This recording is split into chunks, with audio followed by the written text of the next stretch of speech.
Bom dia, igreja. Todo mundo alegre? Alegre no Senhor? Amém? Amém. Deus não te desampara. Então vamos lá, vamos estudar um pouco mais a palavra de Deus. Quem esqueceu a revista, cola com alguém que está com a revista. As bem-aventuranças. Já estamos na lição 5 para a honra e glória do Senhor. Que bom! Eu tenho certeza que você tem aprendido, crescido espiritualmente e tem entendido que Deus é a chave para tudo. Na nossa lição de hoje, que é a lição 5, nós temos como título: Bem-aventurados os que se refugiam no Senhor. Então, se você se refugia no Senhor, pode ter certeza que você é bem-aventurado, bem-aventurada. E aí, no nosso texto, diz assim, né, na nossa passagem bíblica, está lá em Salmos 34, versículo 8. Provem e vejam que o Senhor é bom. Bem-aventurado é quem nele se refugia. Feche seus olhos. Senhor Deus, te agradecemos, ó Pai, pela leitura da Tua palavra e te pedimos nesse momento, Senhor, fale aos nossos corações, abra nossa mente, que possamos entender tudo aquilo que o Senhor tem para nós e que não seja a minha boca, mas que seja a Sua voz falando ao Teu povo e o Seu Espírito Santo ministrando sobre todos nós, em nome de Jesus. Amém.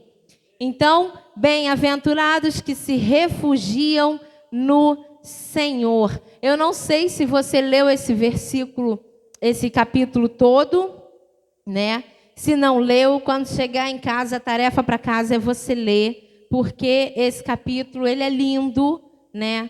E você vai ver Davi ali falando, né? Louvando o Senhor, sendo grato ao Senhor e reconhecendo quem Deus é. Aí eu vou ler só alguns versículos, se quiser, né? Enzo, abre aí o 34 aí, por favor, Salmo 34 para o povo acompanhar. Vou ler o início só para você ficar ali assim com o coração cheio de alegria. E para você ver que esse salmo ele precisa ser uma oração diária na nossa vida, ele precisa ser algo na nossa vida mesmo. O que, pelo menos o início ali já te dá um gostinho de como nós temos que ser. E diz assim, ó: bendirei o Senhor em todo o tempo. O seu louvor estará sempre nos meus lábios. A minha alma se gloriará no Senhor. Os humildes ouvirão isso e se alegrarão. Louvem comigo a grandeza do Senhor e todos juntos lhe exaltemos o nome. Busquei o Senhor e Ele me acolheu, livrou-me de todos os meus temores. Os que olham para Ele ficarão radiantes, o rosto deles jamais se cobrirá de vexame. No 6, clamou este aflito e o Senhor o ouviu e o livrou de todas as suas angústias. E o 7, o anjo do Senhor acampa-se ao redor dos que o temem e os livra. Então isso é para a gente ver que a gente tem que ser assim. Os louvores ao Senhor, eles precisam estar nos nossos lábios. Nós temos que bendizer o Senhor a todo tempo. Não é só quando a gente vem para a igreja, ou não é só quando a gente está no meio de cristãos. Não, é quando você está ali no meio de ímpio, né? Porque a gente passa por essa situação. Ninguém aqui vive com cristão o tempo todo, porque a gente trabalha, aí trabalha num local onde tem ímpio, vai num hospital onde tem ímpio, então é uma vida corrida, cheio de cristãos e de ímpios. E você precisa fazer a diferença. Você precisa bendizer o Senhor. O louvor tem que estar sempre nos seus lábios. A sua alma tem que se gloriar no Senhor. E isso, quando você chegar em casa, você lê o restante do capítulo 34 para você ver. E não se esqueça, quando você busca o Senhor, Ele te acolhe. E Ele te livra de todos os seus temores. Não é só de um, ou não é só de algo específico. Não, todos os seus temores. Então creia. Por isso que nós iniciamos com o versículo 8. Provem e vejam que o Senhor é bom. Bem-aventurado é quem nele se refugia. Você precisa se refugiar no Senhor. Você precisa ver que Deus é bom e Ele cuida de você a todo tempo. E Ele tem cuidado de você todo tempo. Amém? Amém. Então vamos lá. Para gravar no coração, né? O Senhor é também alto refúgio para o oprimido. Refúgio nas horas de angústia. Salmos 9:9. Se você está oprimido, está angustiado, tenha certeza que o seu refúgio é o Senhor. Nada nem ninguém pode fazer aquilo que somente Deus pode fazer na sua vida. Podem estudar, podem se aperfeiçoar, podem ter doutorado, mestrado, podem ter o que for. Quem vai ser o refúgio na sua vida é Deus. Ninguém se compara a Ele. É claro que Ele capacita pessoas para te mostrar o caminho, para te induzir algumas coisas, para te auxiliar, mas quem te protege, te guarda, te guia, te livra, realmente te cobre, como diz aqui, te cobre e transforma a sua vida é Deus. O restante é só instrumento para auxiliar aquilo que Deus já quer para a sua vida. Vamos conversar? Introdução. A nossa conversa sobre essa lição, né, é considerando a condição do ser humano desde o seu nascimento. Segundo o Dr. Donald Winnicott, que no caso aqui está embaixo dizendo que ele é pediatra e psiquiatra e foi presidente da Sociedade Britânica de Psicanálise de 1956 a 1959 e 1965 a 1968. Então, vê que é um cara bem estudado, né? Bem sabido. Segundo ele, o ser humano ele nasce totalmente dependente de outro ser humano e a gente sabe disso, né? Se ele for deixado à própria sorte, não sobreviverá. A gente nasce completamente dependente de outro ser humano. A esta situação, o Dr. Winnicott chama de dependência absoluta, a qual duraria os 6 primeiros meses de vida. A segunda etapa seria dos 6 aos 2 anos de idade, que é chamada de dependência relativa, quando o bebê começa a enfrentar o desafio de lidar com determinadas frustrações. Sendo assim, pensamos que é de suma importância para o desenvolvimento humano que exista apoio, amor, cuidado e carinho em sua caminhada. Quem já foi mãe, já foi pai, sabe, mas quem não foi já viu um sobrinho, né? Já viu alguém, algum bebê, e sabe que o bebê nasce com essa dependência absoluta, não sabe fazer nada, não sabe se virar. E depois, né, dos 6 meses ali, já começa o quê? Engatinhar, já começa a andar, mexer nas coisas, quebrar tudo dentro de casa.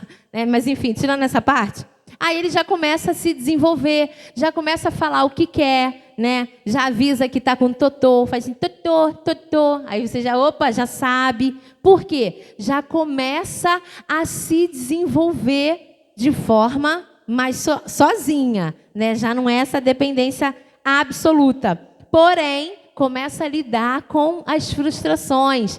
Quer fazer alguma coisa que a mamãe não deixa, quer ir para a rua na hora que tem que dormir, quer ficar vendo televisão na hora que tem que dormir. E aí já começam as frustrações, que é um aperitivo para a vida adulta, né? Porque a vida adulta é cheia de frustração também.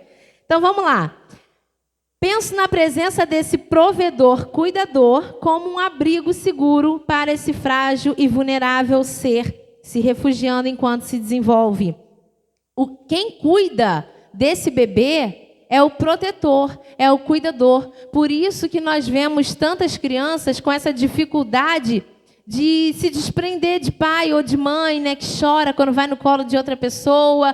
Por quê? Porque eles entendem que quem cuida é o pai, a mãe, mas existem casos, né, de que quem cuida é a tia, a avó, tá? Mas não é nessa relação que eu estou dizendo. É quem cuida, quem está ali provendo para o bebê, é onde ele se sente seguro. E aí a criança ela tem essa dificuldade de ir para outro lugar, de começar uma escola, né? Às vezes precisa botar na creche, e a criança tem essa dificuldade. Por quê? Porque o lugar onde ela se sente seguro é nos braços de quem cuida dela. Ela não sabe, se for para outra pessoa, se ela vai ter o mesmo cuidado, se ela vai ter o mesmo amor, carinho, como nós vimos aqui inicialmente. Quem cuida, né, esse provedor, ele dá amor, ele dá apoio, ele dá cuidado, ele dá carinho. Então, o bebê, a criança, ela entende que ali é bom, né? E ela não quer sair dali, porque ali é o lugar seguro que ela tem. E o que isso tem a ver, né, com o refúgio em Deus? Ainda que vejamos isso no decorrer da lição, podemos adiantar que a primeira fase da vida, citada acima, é descrita como se este bebê vivesse a experiência da onipotência, ou seja, ele pode tudo, todas as suas necessidades são supridas logo que sentidas. Portanto, qualquer desconforto que passe pela fome, pela sede, pelo incômodo das fezes ou da urina na fraldinha, bem como qualquer sintoma estranho à sua realidade, logo é resolvido. É ou não é, gente? Quando o bebê está lá com a fraldinha suja, a gente vai lá, limpa logo, dá logo o banhinho. Está com fome, abre o berreiro, dá logo a mamadeira ou um mamazinho. Então, a gente já supre logo aquilo que está acontecendo com aquele bebê. Por isso, essa experiência de onipotência. Porque é só chorar que consegue. É só reclamar que atende. É assim que é o crescimento. E é dessa forma mesmo. Aí chega uma certa idade que começa a vir aquele não. Agora não. Tá de castigo. Pode ficar. Devolve. Pede desculpa. Aí acabou, né? Chegou a hora de corrigir, né? Enquanto tá ali, bebezinho, a gente vai sempre só protegendo e cuidando. Então, esse bebê vive o melhor dos mundos, abrigado em um refúgio perfeito, onde não lhe falta proteção e cuidado, bem como o suprimento de todas as suas necessidades. No futuro, esse ser deparará com a dura realidade do mundo hostil, onde, cercado de perigo e incertezas, muitas vezes desejaria mesmo que, de maneira inconsciente, viver a realidade da dependência absoluta. Nessa hora, aquelas figuras que apareceriam e resolviam os seus dramas, nada mais podem fazer. Sendo assim, esta pessoa precisa conhecer e se abrigar no único refúgio eficaz, que é Deus. E aí, acabou. O bebê cresceu, aí o que ele tem que fazer? Tem que enfrentar a fila do banco, tem que ir no mercado fazer compra, né? Lá em casa, né, para os nossos visitantes, eu tenho uma filha de 6 anos e um filho de 4. E lá é assim, né? Mãe, tô com fome. Aí eu falo, tá, vou fazer a comida, vou preparar. Mas eles acham que já tinha que estar pronta, né? Na hora que eles queriam. E aí, às vezes, quando estão com muita fome, a minha filha fala assim, é mais o menorzinho, que ele é mais abusadinho e toma mais chinelada. Aí ele fala assim, por que você ainda não fez? Aí eu falo assim, por que você não faz? Aí ele, eu não alcanço no fogão? Aí eu falei, porque se alcançasse, tu faria, né? Então, é isso, eles, né, a gente atende. Aí a gente cresce e descobre que a mamãe não vai mais fazer comida. Tem que ser a gente. Aí quando a gente casa, aí mesmo que tem filho, aí mesmo que tem que fazer comida para os outros ainda. Aí tem dia que eu falo assim, ó, se eu não tivesse vocês, eu ia almoçar pão com ovo, que é mais rápido, mas eu tenho que fazer comida porque vocês são crianças. Então, É isso aí, quando a gente é bebê, é criança, a gente é atendido, a gente é socorrido, a gente é cuidado. Aí a gente cresce e descobre que o mundo não é tão legal assim, que a gente não tem tudo na mão. Porque lá em casa parece que tudo é muito fácil. Outro dia meu filho falou assim, meu avô é rico. Meu pai, né? Aí eu falei assim, e teu avô é rico de quê? De saúde, né? Só se for. Aí ele, não, ele é rico, ele sempre tem Danone. Aí eu falei assim, ué, é por isso que ele é rico? Gente, então você vê que a criança acha que ter Danone na geladeira é riqueza. Então é por quê? Porque para eles é tudo muito mais fácil. É muito mais simples. Aí a gente cresce e a gente descobre o preço do Danone e fica assim, ai meu Deus, acho que eu não vou levar, né? Então é isso aqui. E quando a gente descobre que o mundo ele é hostil, né? Que existe uma competição natural, uma perseguição natural e tudo mais, né? Existem perigos, incertezas, horário para chegar em casa, porque senão ou o couro come ou você é assaltado pelo meio da rua. Enfim, quando a gente descobre esse mundo, aí a gente descobre que existe um refúgio eficaz. Deus é aquele que não nos abandona e supre as nossas necessidades. E aí eu trouxe aqui, ó, refúgio.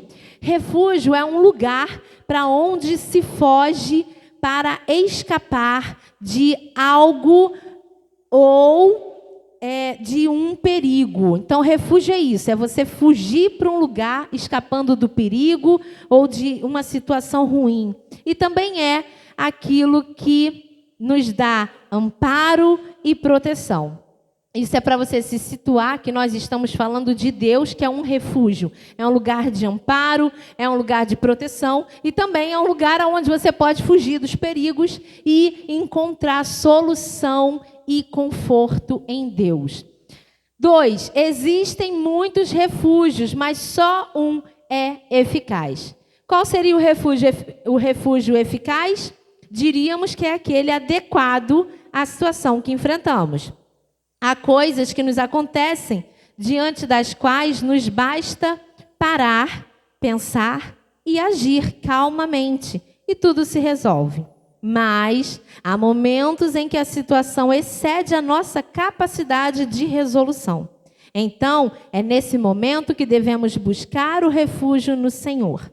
O Salmo 34 foi escrito por Davi para louvar a Deus pelo livramento que teve de suas mãos quando chegou a Ziclag e a encontrou incendiada, roubada e percebeu que sua família, bem como as dos seus companheiros, fora sequestrada. E essa mensagem foi dada numa quarta-feira aí, né? Para quem estava presente. Foi, não pare, né? Insista. E aí eu falei sobre esse fato aí de quando Davi chegou e viu a cidade destruída e saqueada e levaram ainda todas as pessoas. Não mataram ninguém, mas levaram todas as pessoas. Então, se você não assistiu, se você não viu, assiste no YouTube, que está lá no YouTube também. E aí, falando desse momento, ele chorou até não ter mais forças. E como se não bastasse tal angústia, os seus companheiros quiseram apedrejá-lo. Ou seja, aqueles de quem esperava acolhimento naquela situação de desconforto, tal como o bebê de Winnicott, se revoltaram contra ele. Então, Davi tomou uma decisão. Está lá em 1 Samuel 36. Davi ficou muito angustiado, pois o povo falava de apedrejá-lo, porque todos estavam amargurados, cada um por causa de seus filhos e suas filhas. Mas Davi se reanimou no Senhor, seu Deus. Então a gente vê aqui, Davi estava num momento de angústia, de muita aflição e ainda correndo risco de morrer, porque as pessoas queriam apedrejá-lo, né? E muitas das vezes isso também acontece conosco. Às vezes a gente espera um acolhimento, né, um abraço, e de onde a gente espera algo bom, é dali que vem a primeira pedra. E isso não foi diferente com Davi. Davi ali também se sentiu desamparado. Ele estava sofrendo como todos, e ao invés de se unirem, nem que seja em sofrimento, se revoltaram contra Davi e queriam apedrejá-lo. Mas ele teve a melhor decisão da vida dele e atitude. Ele se reanimou no Senhor. Depois de angustiado, ele se reanimou no Senhor, o consultou e foi ao encalço dos amalequitas. Até Davi tomar a decisão de consultar o Senhor, ele estava movido por sua capacidade humana. Nós estamos falando de um homem, né? Um homem ali que viu sua cidade roubada, saqueada, incendiada, sua família e todos os seus amigos ali levados reféns pelos inimigos. Então, ele estava em um momento de desolação. Ele não é diferente de você. O seu momento de angústia, o seu momento de tristeza, o seu momento de incerteza, o seu momento de dúvidas. Então, ele estava ali movido pela capacidade humana dele, que mostrou para ele, essa capacidade humana, lhe mostrou que não havia o que fazer. E o que tinha até então era angústia, incerteza, tristeza e solidão, pois todos lhe deixaram e se uniram contra ele. Então você vê que o coração de Davi não estava bom. O coração de Davi estava ali sem saber o que fazer, não tem mais o que fazer. Levaram todo mundo, vou fazer o quê? Não tem mais o que fazer. Então, a carne, né, a natureza humana ali, a capacidade humana dele, era como a nossa. Quantas vezes você olhou para o seu problema e pensou assim, não tem mais solução, não tem mais o que fazer. Eu não consigo chegar até ali, não consigo dar mais um passo. Por quê? Porque a nossa capacidade humana é limitada. Ela só vai até um ponto. E ela olha com os olhos da carne. Ela vê uma situação ruim e ela já imagina que acabou, não tem mais jeito, não tem mais solução, não tem o que fazer, vou só chorar. E aí acabou. Davi estava assim. Então ele não era diferente de nós. A gente também se sente dessa forma muitas das vezes. Porém, naquele momento, eram todos contra ele, né? Daquele jeito, todos contra ele. Todo mundo queria matar Davi. Mas quando ele se refugiou no Senhor e se reanimou, então ficou confiante de que aquele em quem se refugiara lhe dava certeza da vitória. Gente, esse é o diferencial. Todo mundo ali estava contra Davi. Ninguém chegou para Davi e falou assim, olha só, vamos dar um jeito.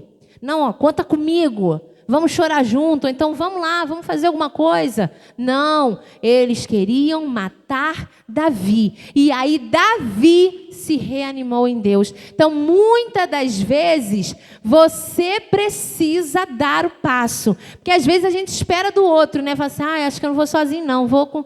Fulano, se você for para a igreja, eu vou. Fulano vai para a igreja hoje, aí tu fica esperando alguém dar o passo que você não consegue dar. Mas aqui Davi não esperou, porque todos estavam contra ele. Então você precisa se reanimar no Senhor. É você que precisa buscar a Deus. E a partir do momento que ele foi se reanimar, que ele buscou, que consultou a Deus, todos foram com ele. Olha só a importância da sua vida estar sendo reanimada no Senhor. Pessoas vão por causa de você. Pessoas farão por causa de você. Pessoas crerão no Senhor por causa de você.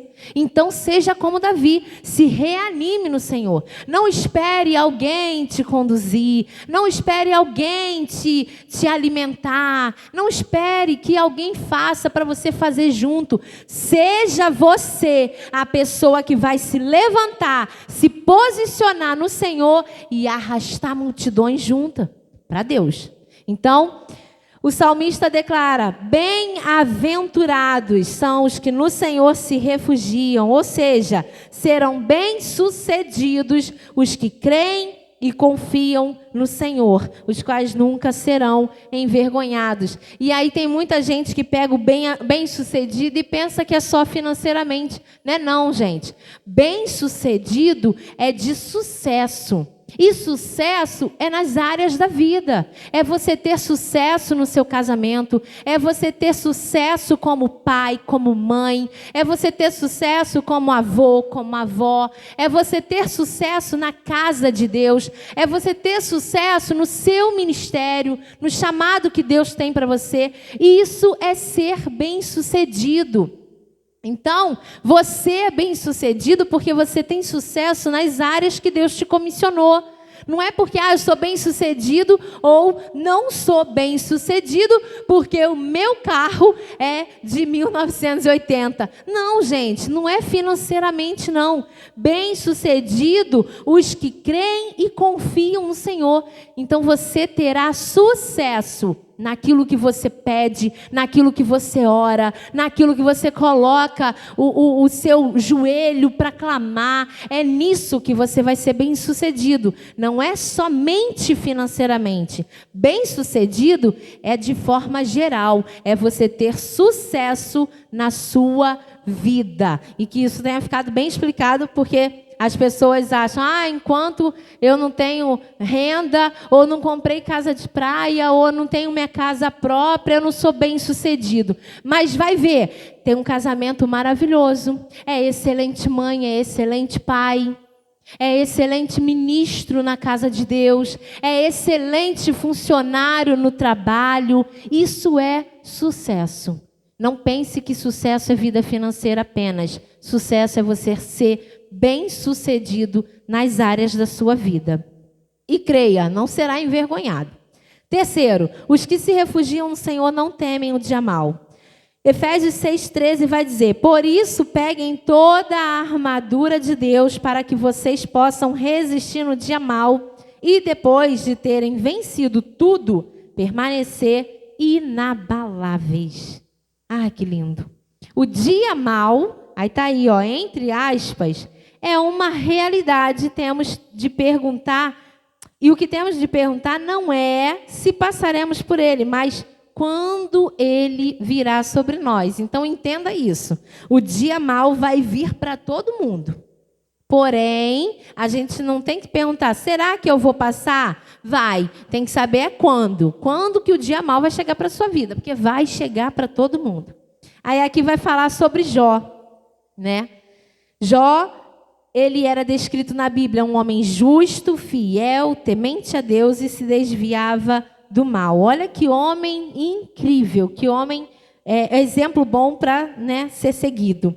Mas aí, ele teve a vida visitada pelo dia mau. E num único dia ele perdeu os filhos, os seus bens e depois a sua saúde. Ficou coberto por chagas da cabeça aos pés. Apesar de tudo isso, aquele homem nos trouxe grandes lições sobre o que seria verdadeiramente estar refugiado no Senhor.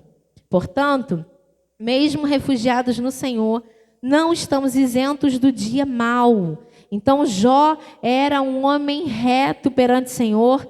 Deus, ele tinha ali muito orgulho de quem Jó era, mas o dia mau chegou para Jó. Então, não é por sermos bons ou ruins. Não, o dia mau ele vem mesmo. Aí aqui vai falar, Elias confiava em Deus, viveu grandes experiências sobrenaturais, mas se viu em grande angústia a ponto de desejar a morte. E aí tem esses números aí, são as referências, tá? Para você quiser consultar em casa, a respeito do fato aí que está sendo mencionado bíblico. Então você vê, Elias, um grande homem de Deus, viveu grandes experiências, foi muito usado, mas passou por uma grande angústia, ele desejou até a morte.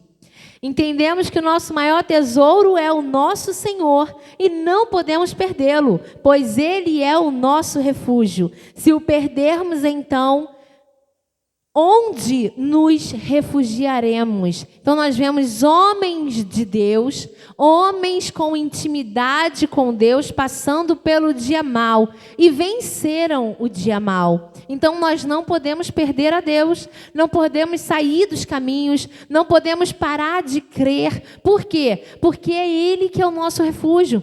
Se não tivermos a Deus, aonde nós vamos nos refugiar? Se nós não confiarmos no Senhor, vamos confiar em quem? Vamos acreditar em quem? Vamos chorar para quem? Então, não perca o Senhor. O dia mau não é definitivo. Ele dura apenas o tempo proposto para cumprir os propósitos de Deus. Então, vai ter fim.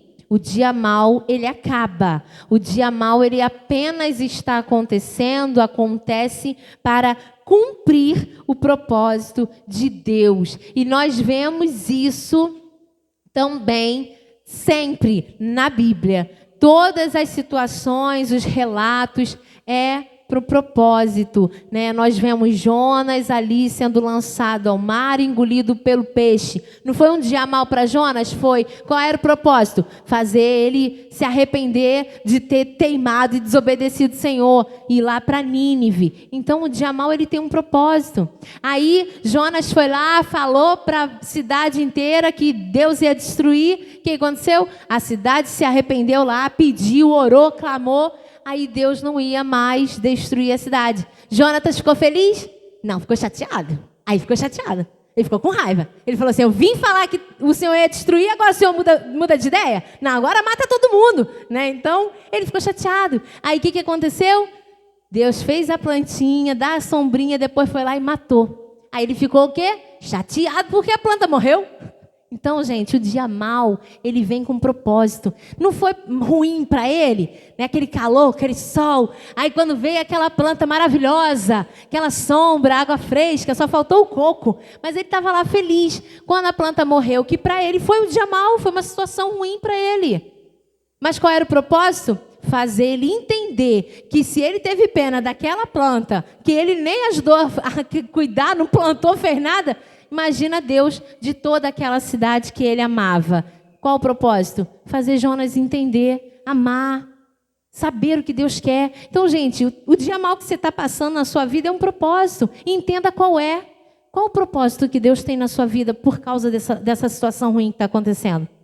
O que Deus quer te ensinar, te mostrar, ou mudar a direção, te alertar? Ou então, fazer com que você ensine outras pessoas. Tem dia mau na nossa vida que o propósito é te dar experiência para você ensinar alguém. Para você conduzir alguém, para você mostrar e falar, não, já passei por isso. Vai, continua que você consegue. Então, gente, o dia mau só dura o suficiente para cumprir o propósito de Deus na sua vida. Assim, enquanto ele durar, haverá o cuidado de Deus pelos seus filhos.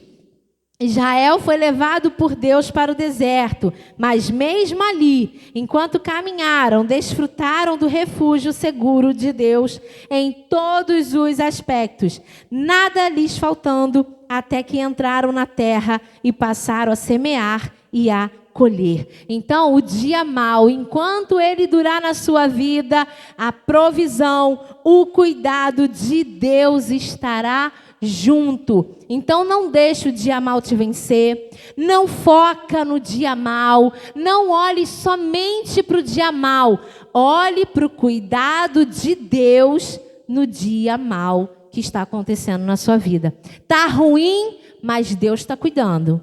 Você está sofrendo, mas Deus está cuidando. Você está chorando, mas Deus está cuidando. Até porque, bem-aventurados que se refugiam no Senhor. Você está passando pelo dia mau, ou ainda vai passar pelo dia mau, se refugie no Senhor, porque Ele é o local de amparo, escape, socorro, solução e de alívio para a sua vida. 4. Provem, o Senhor é bom. Tinha um senhor que falava aqui, né? Deus é bom, o diabo é que não presta. E é isso mesmo, Deus é bom. Então provem, o Senhor é bom. E isso não é uma pergunta, hein? Isso é uma afirmação. Provem, o Senhor é bom. Provem e vejam que o Senhor é bom, bem-aventurado é quem nele se refugia. Salmo 34:8. O salmista nos desafia a provarmos da bondade de Deus. Davi sabia muito bem sobre o que estava dizendo, pois no texto em questão, ele testemunhou que o que conquistara e reconquistara era uma prova inequívoca da bondade de Deus. No desenrolar da história lá, sobre Davi em Ziclag, vale lembrar que pouco antes, por estar aliado aos filisteus, ele tinha ido ajudá-los a guerrear contra Israel, seu próprio povo. Entretanto, Deus fez com que os filisteus não aceitassem tal ajuda. E deste modo ele voltou a Ziclag a tempo de perseguir os seus verdadeiros inimigos e reconquistar aquilo que tinham levado, bem como ainda lhes tomar os despojos e trazer de volta muito mais do que havia perdido. Deus verdadeiramente é bom para aqueles que nele confiam e esperam, tal como declarou Isaías, porque desde a antiguidade não se ouviu, nem com os ouvidos se percebeu, nem com os olhos se viu Deus além de ti, que trabalha para aquele que nele espera. Isaías 64:4. Então nós vemos aqui nessa situação lá de Ziclag, Davi, ele ia guerrear e Deus não permitiu e fez ele voltar. Já que ele não ia para a guerra, então ele foi voltar para a cidade dele, que ele já estava há um tempo fora. E aí encontrou a cidade daquele jeito. Porém, por causa disso, deu tempo dele ir atrás dos inimigos e pegar tudo de volta. E aí nós vemos a bondade de Deus, nós vemos o cuidado de Deus. Deus, ele cuida de você da melhor forma. E ele cuida de quem a gente cuida, né? Costumo pensar assim, eu cuido dos meus filhos, mas Deus cuida muito melhor do que eu. Porque eu chego ali e dou aquele amparo, né? A comida na hora que pede. Tô brincando. Não, mas dou também. Mas às vezes demora um pouquinho, não é na hora que pede. Na maioria das vezes. Então, mas Deus cuida com mais apreço. Deus cuida com mais delicadeza. Por quê? Ele conhece a fundo. Ele sabe lá dentro, de fato, o que a gente precisa. E a gente nem sabe o que precisa. A gente pensa que sabe. Mas ele sabe mais. Então Deus, ele é bom. Ele pega aquilo que parece que está errado. E quando você vê no final, deu certo. Aí você fica assim, uau, deu certo. E foi por causa de você? Foi não, foi por causa de Deus. Foi porque Deus é bom. Aí Davi não entende, né? Poxa, não vou para a guerra? Beleza, vamos para casa. Pegou os 600 lá, vamos embora. Vamos para casa, vamos lá, um dia de folga, todo mundo ficar com a família. Chega lá, não tem família, não tem filhos, não tem nem mais cidade. E aí você fica pensando, caramba, e agora? Acabou, morreu todo mundo, matou todo mundo.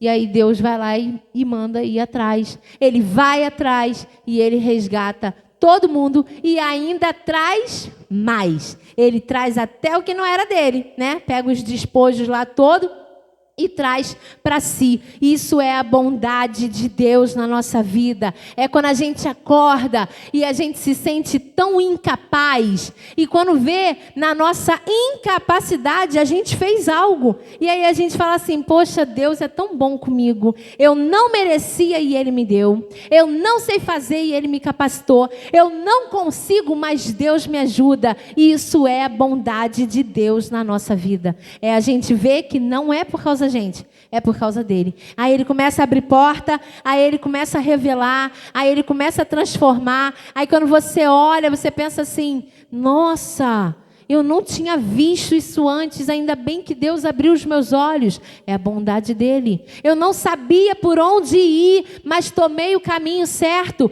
É a bondade dele. Deus, ele é bom. Ele cuida e ele trabalha para aquele que nele espera. Se você tem esperado em Deus, confia porque Ele está trabalhando. Se você tem buscado nele, acredita, Ele está trabalhando. E Ele está fazendo da melhor forma, com toda bondade. E graças a Deus, que não é por merecimento, é pela bondade dele. Porque se fosse para a gente merecer, aí a gente não ia nem ser cuidado, né?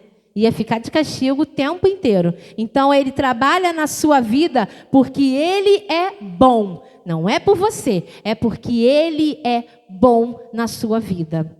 5. O que torna esse refúgio eficaz?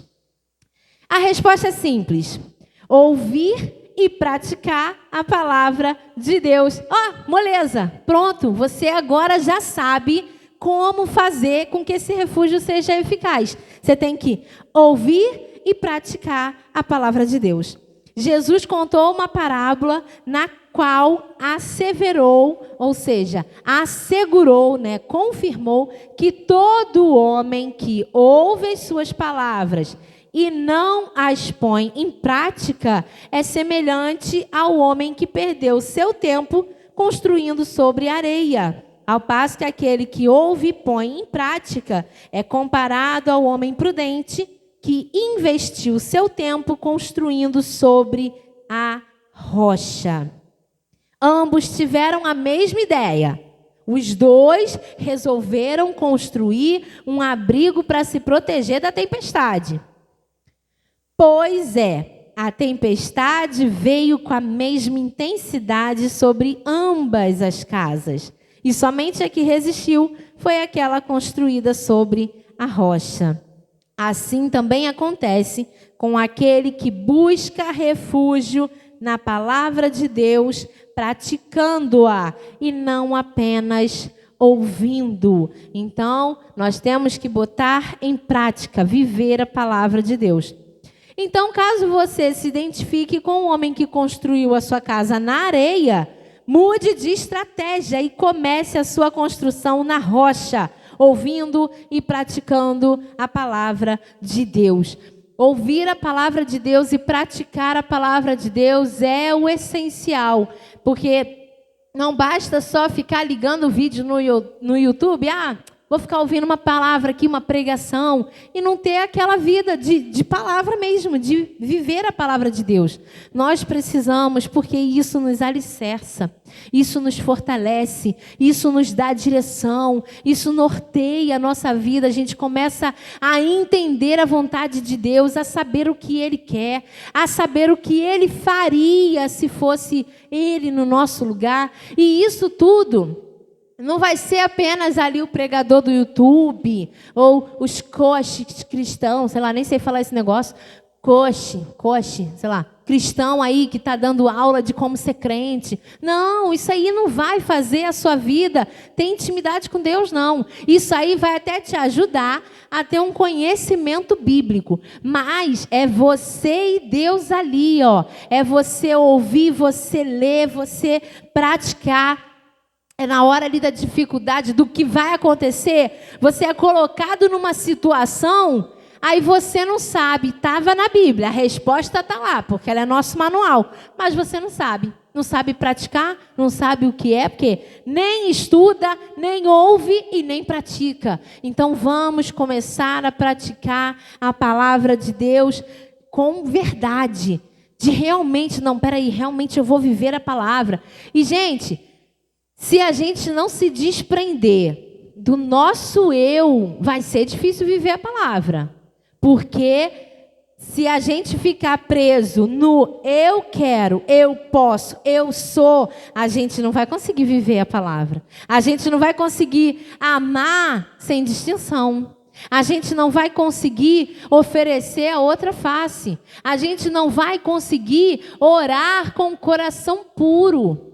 Então, assim, para praticar a palavra de Deus, a gente precisa se desprender de nós mesmos. Porque a nossa carne, a nossa vontade é que Deus realmente vá lá e destrua Nínive. Tipo Jonas.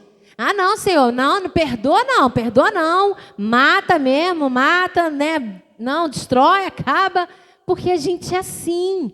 Porque a gente é a ferro e fogo, é dente por dente, olho por olho, ou olho por olho, dente por dente, agora eu não sei qual é a ordem, mas é esse negócio aí, a gente é desse jeito. Aqui se faz, aqui se paga. A gente é assim. Mas o Espírito não, o Espírito é bom. Amém? Então vamos falar com o Espírito, deixa a carne para lá. Porque se for da gente, se passar na minha frente, não respondo por mim. Vai, crente, vai pensando assim, crente. Né? Não, quando vê ali na rua, e aí a palavra de Deus fala assim, calma, porque os mansos, aí tu fica, Senhor, quebra meu ódio.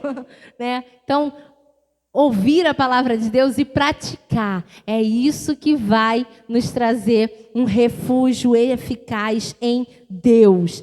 Vamos lá, gente, não é difícil não.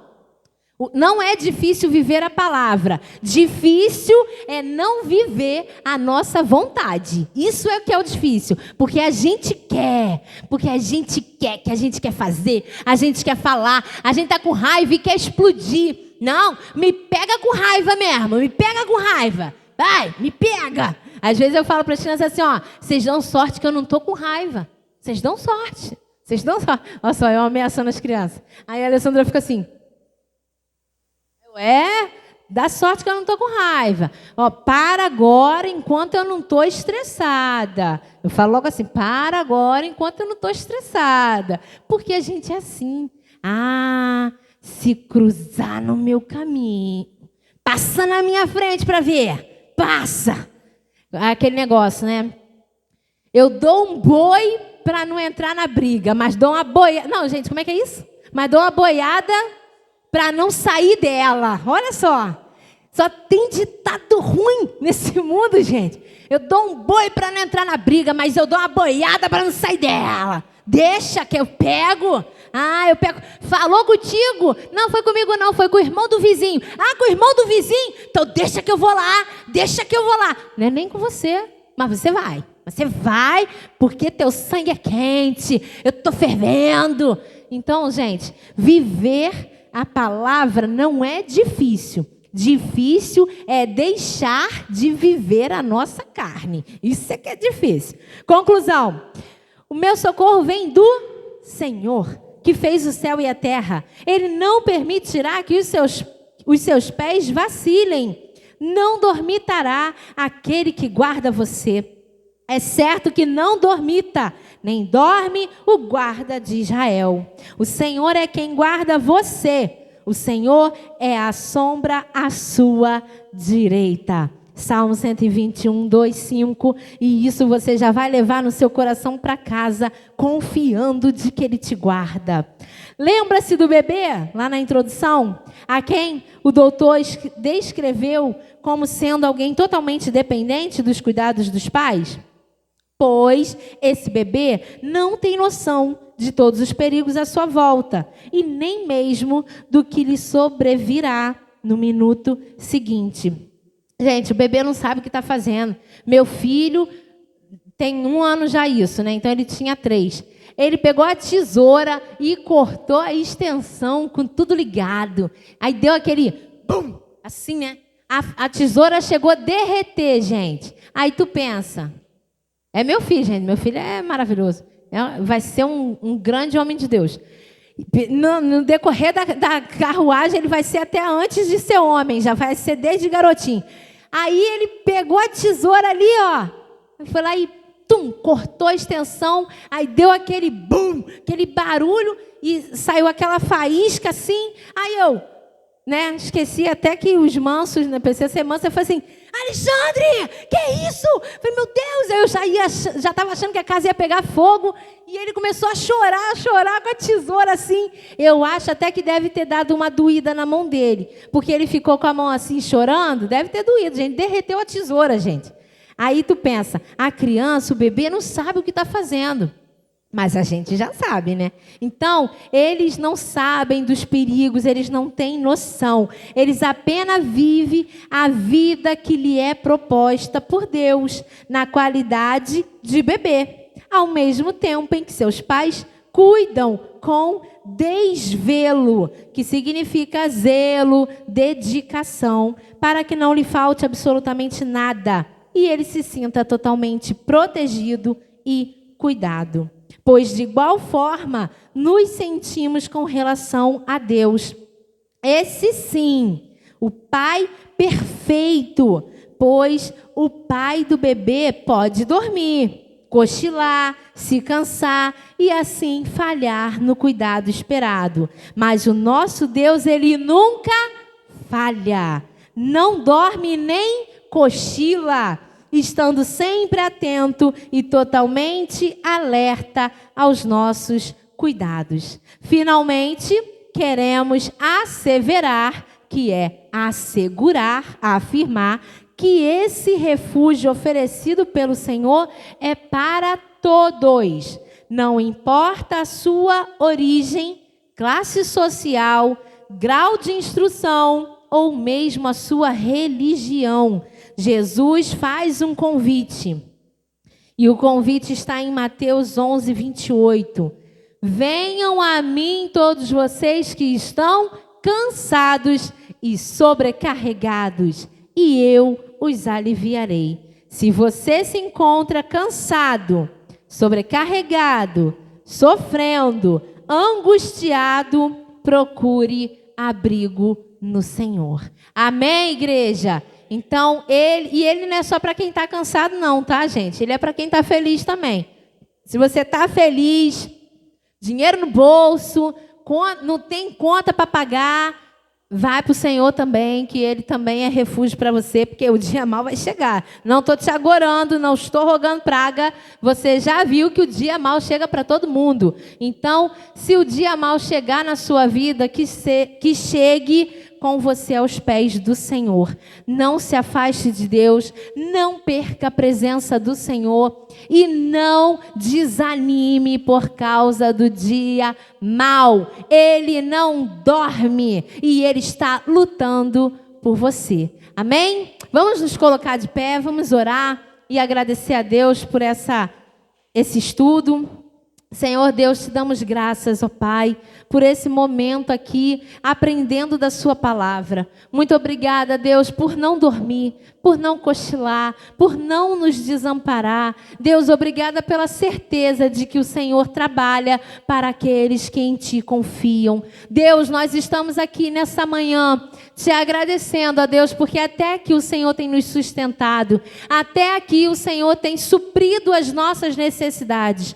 Ensina-nos, ó Deus, a nos refugiar em Ti. Ensina-nos, ó Deus, a não temer o dia mau, pois o Senhor está no controle, pois o Senhor está cuidando de nós. Então, Deus, em nome do Teu Filho amado Jesus, com toda a fé, Pai, em Ti e no poder do Teu nome, eu declaro para as nossas vidas que não nos desviaremos, não nos enfraqueceremos e não sairemos da Tua presença, pois o Senhor é o nosso refúgio e bem-aventurados são todos aqueles que se refugiam em Ti. Aleluia. Em nome de Jesus, Pai.